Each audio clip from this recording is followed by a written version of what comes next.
Good day everyone, I am Decadet De La Cruz Nino J, and today I am teaching you how to plot your fixed position and using the two stars.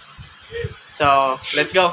So first, we have a DR position here, which is latitude of 44 degrees 10 minutes north, and a longitude of 169 degrees 30 minutes east. And we have here the first star, which is the Markab. It has a 85.2 degrees and an intercept of 5.2 away.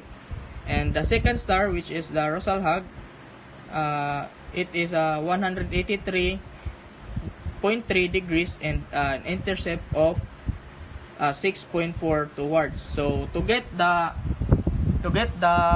DR position, so we plot here the 44.10 north. So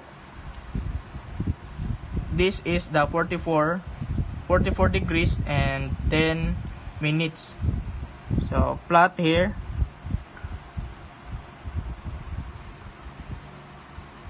Then next is the longitude, which is the 169 degrees 30 minutes east. So here.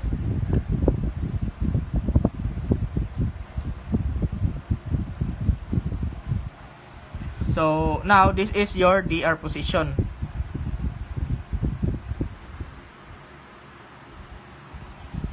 So when you get the DR position, when you already plot the DR position, so next we are going to plot the first star, which is the Markab. So 85.2 degrees. So we have to plot here and drag it to our DR position. 85.2, 80, then 0.85. So here is the 85. So drag to the DR position.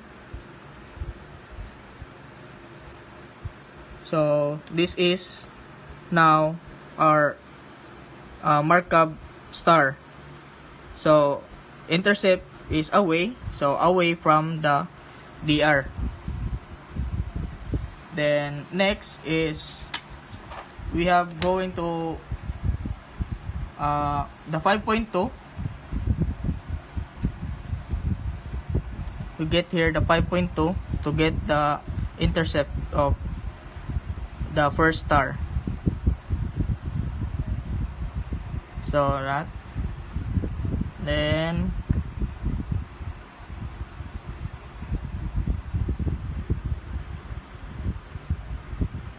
here the intercept of the first star. So now we are going to plot the second star. So the second star is 183.3. So this is the 183.3. Just drag it to the DR position.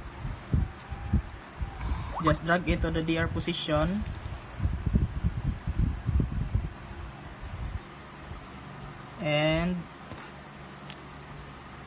here, this is your second star. So it is towards the DR position. So in here, these are the second star. So next is the intercept. We're going to use this one compass divider.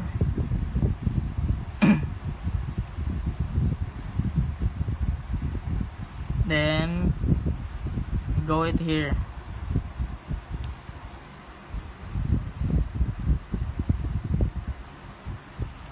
So this is our intercept. So we have first ITP, which is 44 degrees 10 minutes north and longitude of 169 degrees 22 minutes east, and the second ITP which is latitude of 44 degrees and 0.1 north and 169 degrees longitude, 10 minutes east. So next, we are going to get the PL of the first star, which is the Markab. So the Markab is having a 85.2 degrees. So we have to add this to 90 degrees. So add to 90 degrees.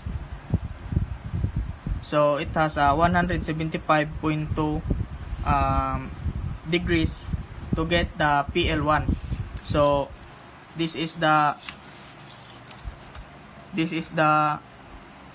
PL1, 175 degrees.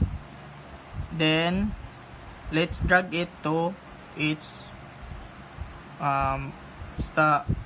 Markab star.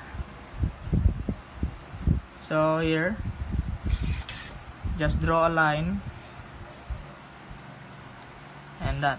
So next, we are going to plot the PL2, which is the star of Rosalhag star. So we are going to minus the 183 to 90 degrees. So which is 93.3 degrees.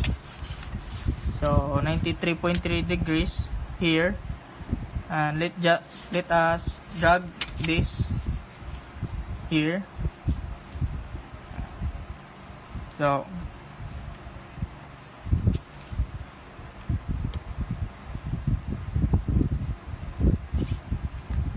just draw a line,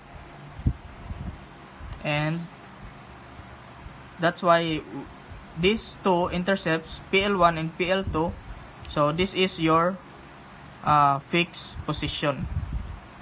So your fixed position has 44 degrees, 4.1 degrees minutes north, and longitude of 169 degrees 24.2 minutes east. So that's all. Thank you.